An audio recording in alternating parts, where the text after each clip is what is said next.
Buenos días, señores estudiantes, bienvenidos a nuestra segunda teleclase. El tema de hoy es el humanismo. ¿Qué se entiende por humanismo? Primero tenemos que mencionar que el Renacimiento supuso un desplazamiento desde un teocentrismo, que era Dios era la preocupación central del ser humano, a un antropocentrismo. Es el propio ser humano en el que ocupa el interés principal. Vamos a ver su desarrollo. El humanismo renacentista es un movimiento intelectual, filosófico y cultural europeo estrechamente ligado al Renacimiento, cuyo origen se sitúa en la Italia del siglo XV, especialmente en Florencia, Roma y Venecia, con precursores anteriores como Dante, Francesco y Giovanni Boccaccio. El ser humano es visto como responsable directo de su destino y quien responde por sus obras. Su inteligencia emprende el camino de comprender las cosas por sus causas. El ser humano juega un papel primordial en la ciencia, en entender las cosas, en buscar la verdad. Movimiento intelectual desarrollado en Europa durante los siglos XIV al siglo XVI, inspirado en la lengua, literatura y cultura grecolatinas. Donde preguntar por qué. Ustedes pueden darse cuenta en las clases anteriores que todo nace en Grecia con los grandes filósofos, Sócrates, Platón, Aristóteles. Toda esta gama de filósofos da inicio a este periodo con sus ideas en busca de la verdad. Conjunto de corrientes filosóficas centradas en el estudio del ser humano. Factores que favorecieron el humanismo. La emigración de los sabios griegos. Los estudios reorientan su contenido, que en Edad Media estaban centrados en la filosofía y en la teología, para dar paso a las humanidades, que comprenden la gramática, la retórica, la dialéctica, la historia y la filosofía moral. Además, da un espacio al estudio y conocimiento de los autores clásicos como Platón, Aristóteles, Arquímedes, que otros son traducidos directamente del griego. Por eso tienen que enumerar la inmigración de los sabios griegos. Gracias a sus ideas fue renovando el cambio filosófico. Debido a que el imperio bizantino estaba siendo asediado por los turcos, muchos de ellos buscaron refugio en Europa occidental, otra causa, especialmente en Italia, llevando con ellos textos griegos, promoviendo la difusión de la cultura, los valores y el idioma griego. La invención de la imprenta. Este invento de Gutenberg permitió el abaratamiento del costo y la difusión de los libros, garantizando la difusión de la masiva de las ideas humanistas. Anterior, quien se encargaba de la educación era la iglesia. Tenía una orden especial de monjes que se encargaba del copiado de los textos, para así que fueran llevados a la sociedad. Pero con la imprenta, con el invento de Gutenberg, cambió todo esto.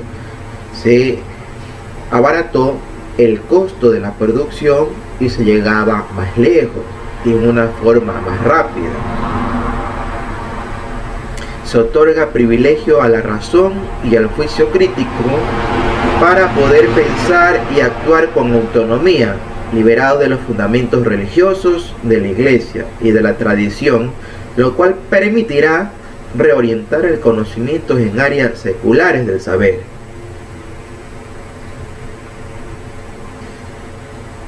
La acción de los mecenas. Eran personas que con su protección política, con su aprecio por el saber antiguo, con su afán de coleccionista o con la remuneración económica a los humanistas para que se establecieran a costear sus obras en imprenta, facilitaron el desarrollo del humanismo. Se profundiza en el estudio de los fenómenos naturales, sin tomar en consideración la intervención divina como razón de su ocurrencia, estimando únicamente sus leyes internas. La naturaleza pasa a estar al servicio del ser humano. La creación de las universidades son el motor de las nuevas ideas del Renacimiento, con estudios en las asignaturas de filosofía, historia, cartografía, matemáticas. Esta ya se aplicaba en la antigua Grecia, recuerden, ¿sí? Todo esto se aplicaba. El humanismo avanzará gracias al apoyo de mecenas, patrocinadores. Los artistas, escritores, científicos reciben apoyo de ricos comerciantes, de los hombres de poder. Es el caso de Leonardo da Vinci, Nicolás Maquiavelo, William Shakespeare, Lutero, Miguel Ángel y muchos más, que trabajaron sustentados por las casas reales de Europa. Sus obras pertenecían a aquellos príncipes y nobles que los auspiciaban. Lo único malo, alguien los auspiciaba y esa persona tenía derecho a todas sus obras. Ese fue lo único malo. Era como: yo auspicio, pero soy el derecho, yo tengo derecho de autor. Así sucedía en esta época.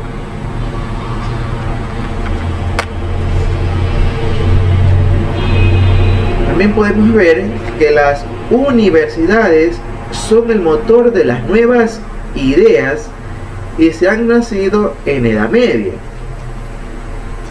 Y el Renacimiento cobra con impulso sobresaliente.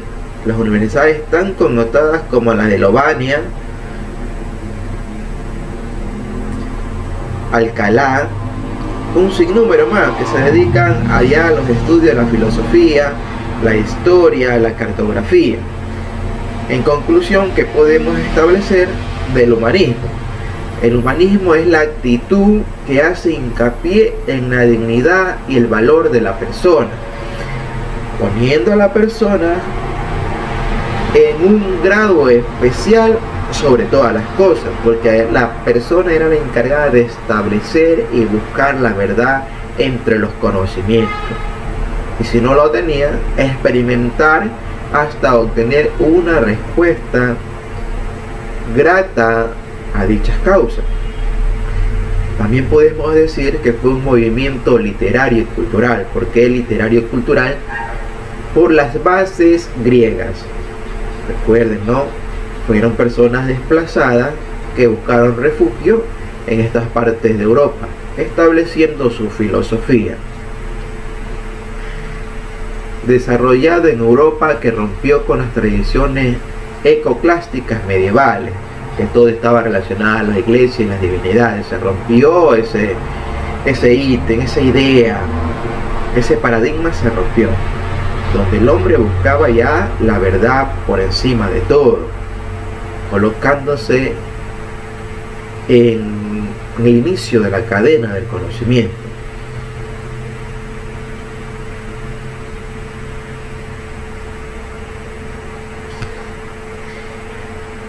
Para ir terminando, tenemos que recordar que también el humanismo ha provocado un sinnúmero de conflictos bélicos, porque el hombre ha tomado de pretexto la razón, el desarrollo y el avance para atacar a sus semejantes.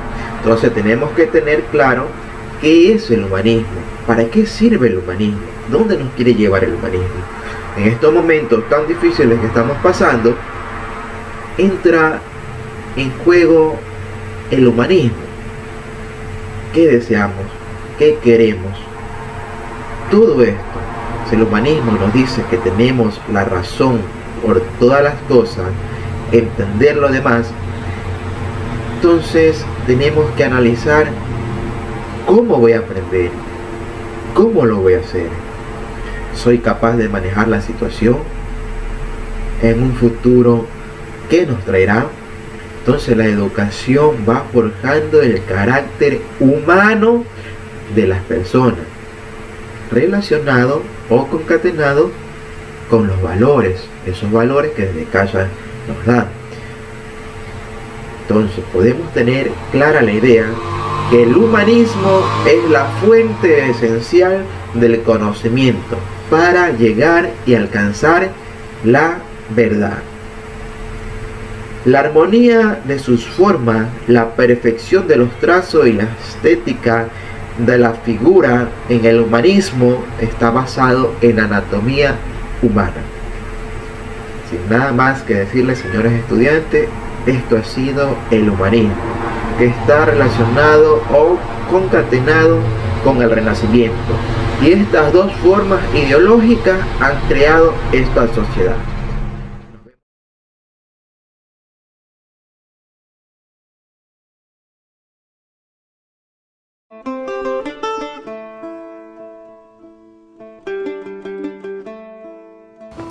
Antes, en la Edad Media, el ser humano era estudiado en su relación con Dios, pero en la época renacentista se empieza a valorar al hombre por sí mismo, como ser racional y superior al resto de las criaturas. Así comenzó a desarrollarse esta nueva corriente intelectual que llamamos humanismo, en la cual los pensadores deciden revivir la cultura de la antigüedad clásica de Grecia y Roma, porque en estas se ve un modelo de humanidad perfecta por ser considerada una época de gloria y esplendor intelectual. Los pilares de este movimiento fueron los pensamientos de maestros como Vigilio, Aristóteles y sobre todo Platón. Para muchos, el primer humanista de la historia fue Marco Tulio Cicerón, nacido en el año 106 a.C. Fue orador, abogado, político y filósofo. Su vida coincidió con la caída de la República Romana. Tuvo importantes actos en varios eventos políticos importantes de su época y sus escritos son en la actualidad una valiosa fuente de información sobre esos hechos. Hubo varios factores que hicieron posible el desarrollo del humanismo durante el Renacimiento. La invención de la imprenta hacia 1450 jugó un papel primordial en la difusión de las ideas humanistas al hacer posible la reproducción de libros en forma mecánica.